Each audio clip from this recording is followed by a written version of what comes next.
I never talked to Tom about this, but I think Tom probably gravitated towards the foundation because he is so committed to the collegiality of practicing law and so committed to helping other lawyers, and certainly has a very, very strong social conscience.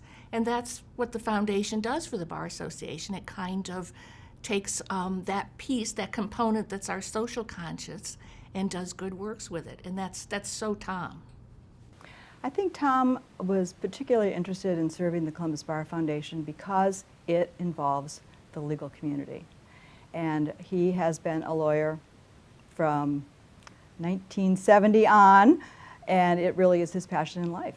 So it makes sense that that's where he would put his efforts. He symbolizes, I think, an extraordinary, gifted litigator. And I think in many respects, Tom has risen to his position of leadership through his skill as a lawyer, as opposed to him seeking any sort of political recognition within the association. So I think it is a merit-based ascension for Tom, and I think that's very, very good for all of our legal community here. Anybody who's had a chance to work with Tom, to be opposed to Tom in a courtroom, to get to know Tom in any setting, he is very passionate about what it is he does, and he is by far the best lawyer I've ever had the chance to work with and learn from. Tom, being an accomplished musician, tells me that he practices until he's perfect. We were just talking about an upcoming concert that he's going to have in October, and he practices so much so that he knows it by heart and doesn't need the music. He's a perfectionist. And I think he puts that same determination and dedication into his leadership with the Columbus Bar Foundation. And with that, his leadership is just, it's flawless.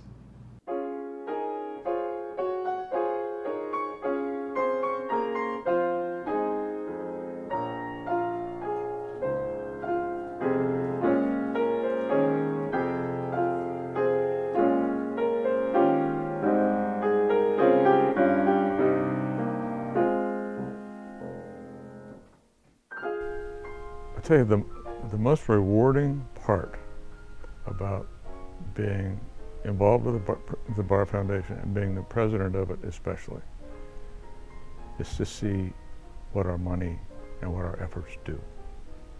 Access to justice, the assistance we give to the Legal Aid Society of Columbus, the assistance we give to the Law and Leadership Institute.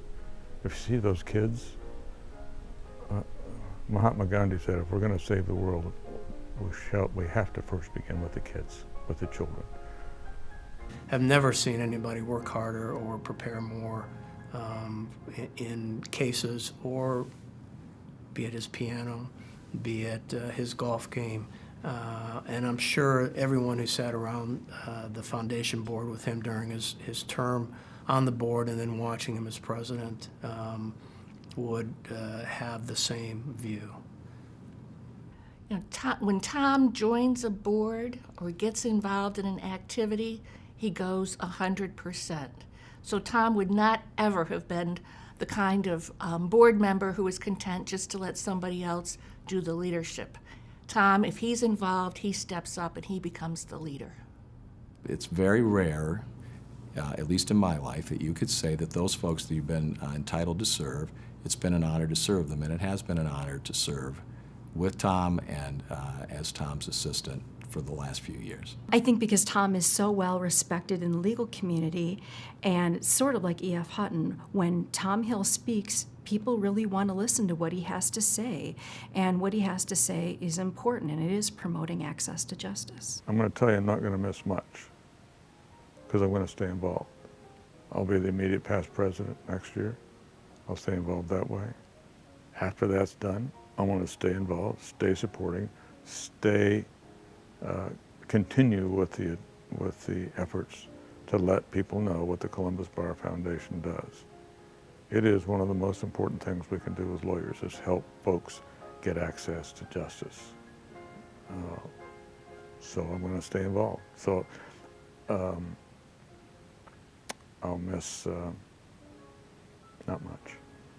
I think that when Tom decided to move to Columbus, Ohio after law school, it was probably one of the best things we could have done. We have enjoyed being part of the Columbus legal community for almost 50 years, and I wouldn't have changed a thing.